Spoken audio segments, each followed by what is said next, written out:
Kaum muslimin rahimani wa rahimakumullah. Bapak dan Ibu, saudara-saudariku yang dimuliakan oleh Allah Subhanahu wa taala. Jadi sekali lagi, hadis ini menjelaskan kepada kita bahwasanya ketika kita menilai orang lain, jangan sampai melihat hanya dari sisi lahiriahnya saja. Ya, dari sisi zahirnya saja. Terkadang kita melihat ada orang mulia di mata manusia, ternyata dia hina dan rendah di sisi Allah Subhanahu wa taala. Sebaliknya terkadang kita melihat ada orang yang remeh atau rendah di mata manusia, ternyata di sisi Allah dia memiliki kedudukan yang tinggi. Selanjutnya kita baca hadis nomor 253, masih berkaitan dengan keutamaan orang yang lemah, orang yang fakir, orang yang tidak terkenal dari kalangan kaum muslimin. Ya, dari antara salah satu tafsir atau penjelasan dari orang yang lemah, sebagaimana disebutkan oleh Syaukani adalah apa? Orang yang mutawadhi, orang yang rendah hati, tidak sombong. Hadis selanjutnya wa an Abil Abbas Sahal bin Sa'd As-Sa'idi radhiyallahu anhu qala, dari sahabat yang mulia yang bernama Abu Abbas Sahal bin Sa'd As-Sa'idi, semoga Allah taala meridhai beliau. Beliau berkata, marra rajulun ala Nabi sallallahu alaihi wasallam, pada suatu hari ada seorang laki-laki lewat di depan Rasulullah sallallahu alaihi wasallam. Faqala li rajulin indahu jalis ma ra'yuka fi hadha. Maka Rasulullah bertanya kepada seorang sahabat yang ada di dekatnya yang sedang duduk, apa pendapatmu tentang laki-laki yang barusan lewat tadi? Apa pendapatmu? Lalu sahabat yang duduk tadi itu menjawab, faqala rajulun min asrafin nas. Dia adalah laki-laki yang barusan lewat tadi itu, dikomentari dia adalah laki-laki yang mulia, orang yang mulia di antara manusia. Hadza wallahi aliyun in khataba yulqaha. Laki-laki tadi yang dia mulia di mata manusia, seandainya melamar seorang gadis, pasti lamarannya akan diterima. Wa in syafa'a yusyafa', kalau dia minta tolong, memintakan tolong untuk orang lain, maka pasti permintaan tolongnya ini akan dikabulkan. Ya, karena dia orang yang mulia, orang yang punya kedudukan, orang yang dipandang, punya jabatan, punya kekayaan, maka dia pasti kalau melamar diterima. Kalau minta syafaat ini maksudnya minta tolong ya, untuk dibantu supaya memudahkan urusan orang lain. Kalau minta tolong menjadi wasilah, menjadi perantara istilah. Ya, kalau minta tolong pasti dia akan ditolong. Pasal kata Rasulullah sallallahu alaihi wasallam, maka mendengar jawaban dari sahabat yang duduk tadi, Rasulullah diam, tidak mengatakan iya betul atau salah, enggak, tapi diam. Suma marra rajulun akhar. Tidak begitu lama lewat lagi seorang laki-laki yang lain, ya, seorang laki-laki yang lain. Faqala lahu Rasulullah sallallahu alaihi wasallam, maka Rasulullah bertanya kepada sahabatnya yang duduk itu dengan pertanyaan yang sama seperti orang yang pertama. Ma ra'yuka fi hadha? Bagaimana pendapatmu dengan laki-laki yang barusan lewat ini?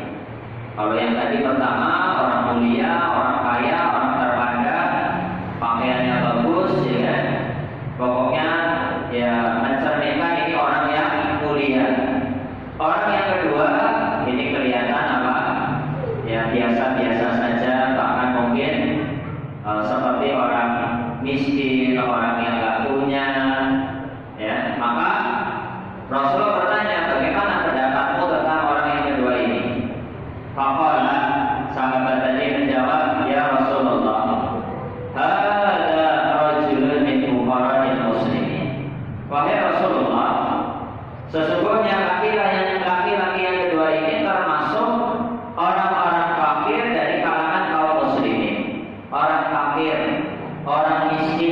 orang nggak punya, pakaiannya aja apa? Lusuh, pakaiannya saja jelek. Karena kalian in khotaba ala yakaha, seandainya dia melamar seorang wanita, pasti lamarannya ditolak. Ya. Gak meyakinkan. Nanti anak saya mau makan apa? Ya.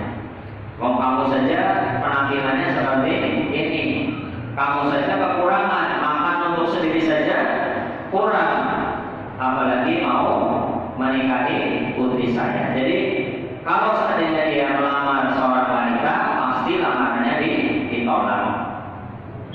Wa in syafa'a la yusyafa', jika dia minta tolong kepada orang lain, pasti permintaannya itu akan ditolak. Ya, permintaannya akan ditolak. Karena orang yang dimintai tolong ini meremehkan, ya, apa gunanya? Ya, nggak ada faedahnya, nggak ada manfaatnya saya nolong kamu. Kalau nolong orang punya kedudukan, orang kaya, mungkin apa? Ada yang diharapkan tinggal baliknya. Ini nggak ada yang diharapkan dari orang miskin. Wa in qala la yusma' li qawlihi, seandainya orang miskin ini berkata, nggak ada yang mau dengar, ya nggak ada yang mau dengar. Faqala Rasulullah sallallahu alaihi wasallam, maka Rasulullah sallallahu alaihi wasallam bersabda, hadza khairun min milkil ardi misliha.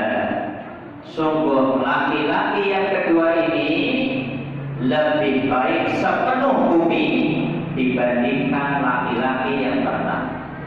Muttafaqun alaih, hadis riwayat Bukhari dan Muslim.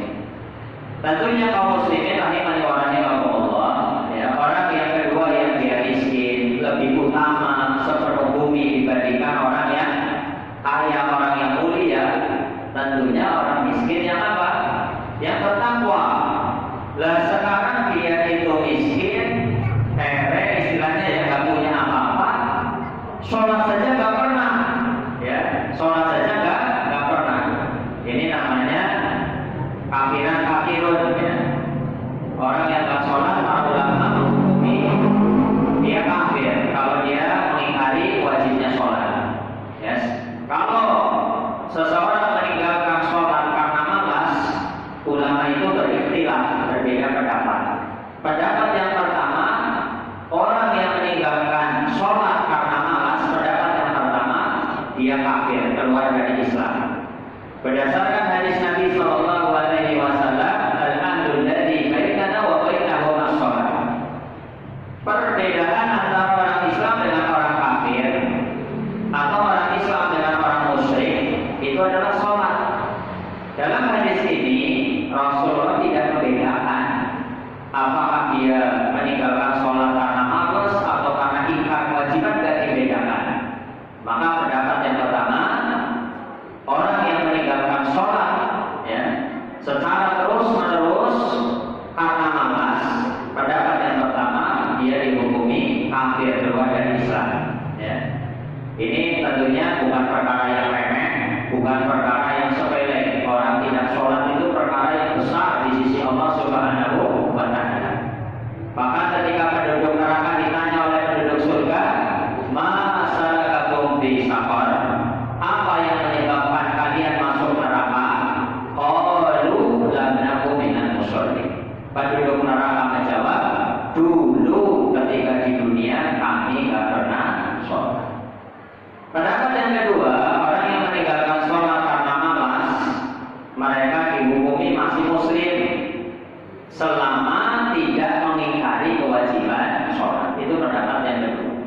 Tapi banyak ulama itu menguatkan pendapat yang pertama. Jadi hati-hati, ya, ini peringatan bagi kita dan juga bagi keluarga kita.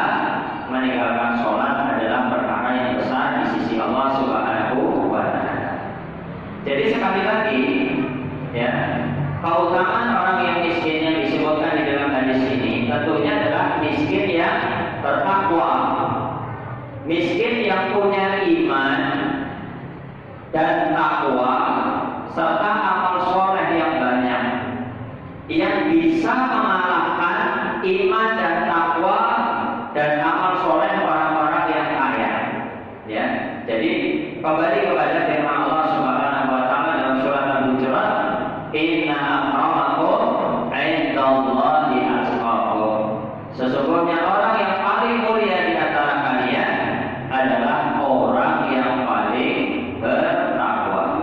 Entah dia kaya, entah dia miskin, kalau dia lebih bertakwa, berarti lebih mulia di sisi Allah Subhanahu wa taala. Nah, masyarakat muslimin rahimani wa rahimakumullah. Kemudian hadis selanjutnya, hadis 254, masih tentang ciri-ciri penduduk surga dan juga penduduk neraka. Ciri-ciri penduduk surga dan penduduk neraka. Ini hadis 254. An Abi Sa'id Al-Khudri radhiyallahu anhu an Nabi sallallahu alaihi wasallam qala, dari sahabat Abu Sa'id Al-Khudri sallallahu taala meridhoi beliau, dari Nabi sallallahu alaihi wasallam beliau bersabda, "Ihtajatil jannatu wan nar." Surga dan neraka itu berdekatan. Ya, ini dalil bahwasanya surga dan neraka itu bisa bicara. Tentang bagaimana bicaranya, yaitu tentang kaifiat, ya, Allah Subhanahu wa taala yang tahu. Tapi yang jelas surga dan neraka itu bisa berbicara, bahkan berdebat. Surga mendebat neraka, neraka mendebat surga. Faqalatin nar, neraka berkata kepada surga, "Fiyal jabbaruna wal mutakabbirun." Sesungguhnya mayoritas pendudukku yang ada di dalamku, di mana?